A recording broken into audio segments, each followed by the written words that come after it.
Hey, how's it going, guys? Ancient Rune here, back with another Wonderlands build video, and today I'll be going over Slampage, which is my Brr-Reaver Dire Sacrifice melee build. Now, this is kind of weird combo with Dire Sacrifice and melee, but using the pickaxe for its cooldown and move speed really works well with my build.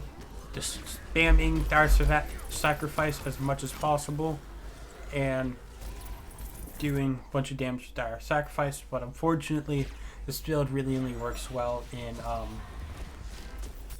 normal rooms, not elite, with even full primordial god roll gear.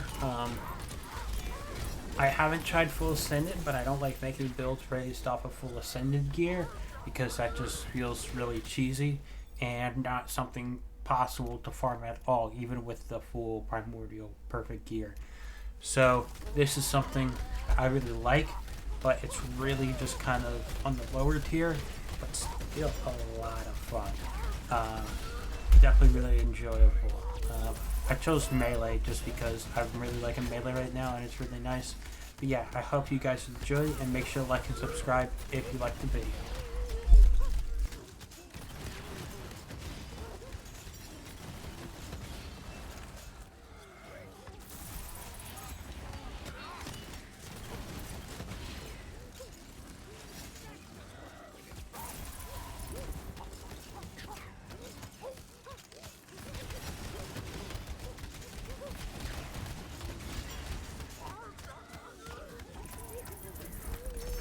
Alright, and for the gear, our first weapon we have is the Livewire. This will be your main melee weapon.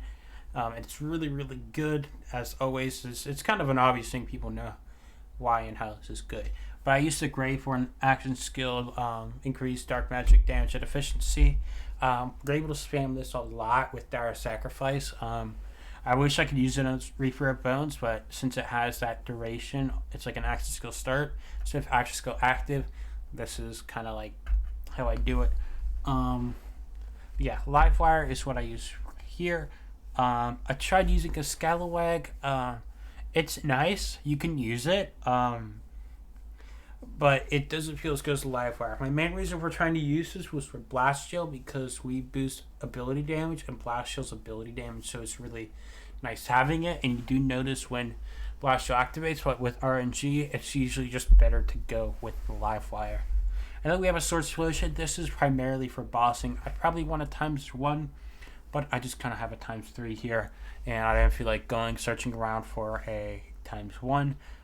Same enchant. This is just all dark magic themed because of this enchant, kind of thematic, kind of like together. But yeah, this is what I use here. And then I use a Goblin Pickaxe with consecutive hits damage. This is just for meleeing, but the pickaxe, when you pick up gold, gives you move speed and action skill cooldown rate and spell cooldown rate, but we don't really care about that. Mainly the move speed and action skill cooldown rate. Now we can get up to 30% of this, so it's really nice for the cooldown for Dire Sacrifice spam. And another weapon I like to use, you can see I tried a bunch of different stuff, is this one right here, the Twin Soul. If you get a good Twin Soul with either Warrior, Ancient, and Vampire, mainly trying to get Ancient, it is really nice for getting back your action skill, and probably faster, but the pickaxe will do more damage because of the move speed, and I will explain why. The move speed goes into Amnesia. Yes, we're using the Amnesia again. It is a crazy build. And also Goblin Pickaxe again, using it in a lot of builds just because these two things are so good, and especially combined together. For the shield, we use a static charge. Now, you don't really see this, but the main reason we use this is for the increased capacity. I have a turtle part on it, ascended. So, Dire Sacrifice does its damage, or gives bonus damage based on how much health you have. Pretty sure it's like percentage of the health, 40% of current health, and 150% bonus of sacrifice health. So this does a lot when we go shield capacity and then dump it in with unarmed defense, making all that shield capacity go into maximum health. Now I've gotten almost to 100k health. This is rare. I more often get it to like 70k. That's with like Trust and Magic Curse, shield increases from those shrines. Max health boosts don't really do that much compared with doing shield, so definitely try and get those shield buffs. Yeah, and then here, you have the wrong rings on, but I'll just kind of show these here. This is what I use for bossing. It's just shark. It's just a shark's vein, and then insight ring from when I was testing different stuff. This was from gun build, but I didn't feel like making another shark's vein, and so here we have 2 shotgun crits. That's just for bossing because the bossing really lacks a lot. So here we will go and we use insight rings because this always rolls with ability damage, and these increase, and the crit hits increase non-crit hits. This is conditional damage, which we don't have a lot of, and this is really nice because Dire Sacrifice doesn't really crit that much, so having this will boost our sacrifice and also our blast shield, since blast shield can't crit. And if we had blast gas with a little skill tree change, which isn't really worth it, it would boost blast gas as well. And then we go melee crit for our melee weapon. You could go ability crit, but again, it doesn't really crit that much.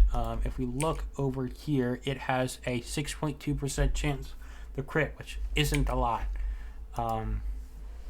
There is like a couple ways to boost it, but it's really not enough. And then we have the selective amnesia, which we use to Graveborn Brrzerker. This gives Ascension, which gives self damage and max health, and then it gives, what's the skill name? Blood Frenzy, which is really good for keeping up in rage and your health. I go ability damage, area damage, and move speed because this all will help with amnesia, and then into Dire Sacrifice because Dire Sacrifice is ability damage and gets area damage. So yeah, we do that there. And we use an Arcane Bolt to boost a Thurge, and also just our spellcast melee bonus here. And also it does pretty good damage, so you can have that do damage and kind of aim there. We use spellcast melee on it. And also I forgot to mention we use a action skill start melee damage on our shield.